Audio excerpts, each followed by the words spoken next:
Bismillahirrahmanirrahim. Assalamualaikum warahmatullahi wabarakatuh. Innal hamdalillah nahmaduhu wa nasta'inuhu wa nastaghfiruhu wa na'udzu billahi min syururi anfusina wa min sayyiati a'malina. May yahdihillahu fala mudilla lahu wa may yudlil fala hadiya lahu. Asyhadu an la ilaha illallah wa asyhadu anna Muhammadan abduhu wa rasuluhu la nabiyya ba'da. Baiklah teman-teman, saya akan menyampaikan sedikit materi mengenai sabar dalam menghadapi berbagai ujian. Ali bin Abi Thalib pernah berkata, sabar dan iman bagaikan kepala pada jasad manusia.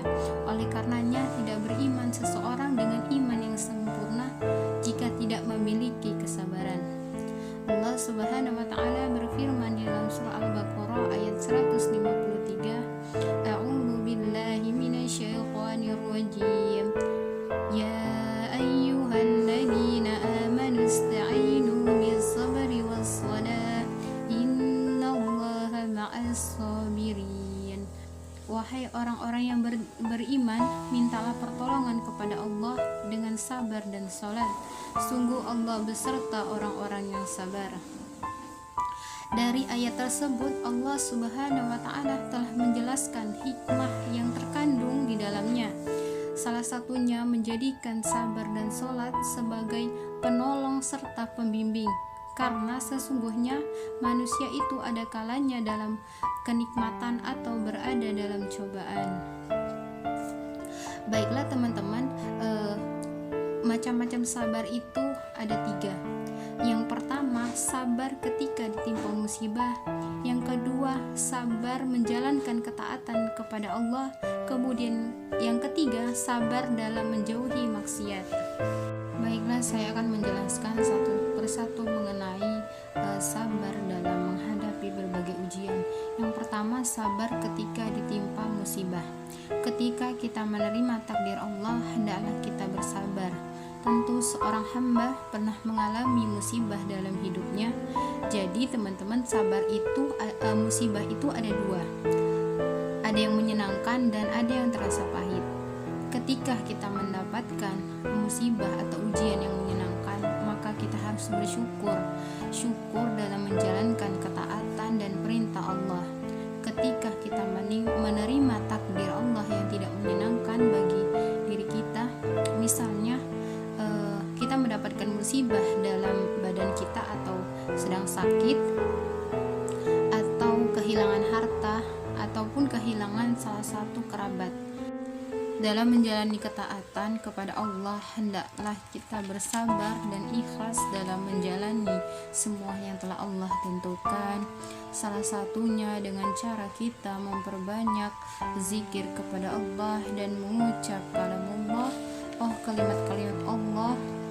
Salah satunya yang ada di dalam Al-Quran, dengan kita mengucap inna lillahi wa inna lillahi raji'un.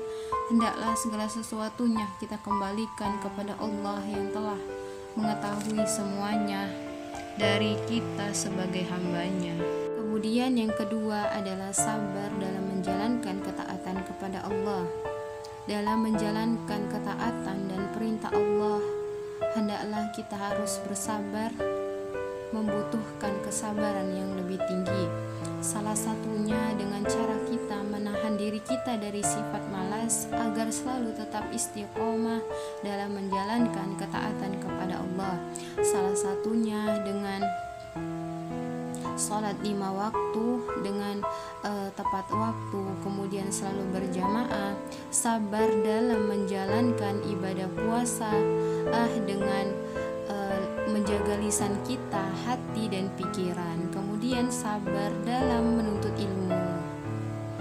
Selanjutnya yang ketiga, sabar dalam menjauhi maksiat, terutama di zaman sekarang ini, zaman yang penuh dengan banyak fitnah. Kalau ada orang yang menyuruh dan mengajak kita untuk perbuatan jelek atau tidak baik, maka kita harus bersabar teman-teman untuk tidak melakukan hal-hal atau perbuatan yang diharamkan oleh Allah, seperti berdusta, menipu, memakan harta dengan cara yang batil, berzina, minum minuman keras, mencuri, dan lain sebagainya. Semoga materi yang saya sampaikan bisa bermanfaat buat teman-teman semua. Semoga Allah jadikan kita sebagai hamba yang pandai bersyukur dan tetap selalu istiqomah di jalannya. Wassalamualaikum warahmatullahi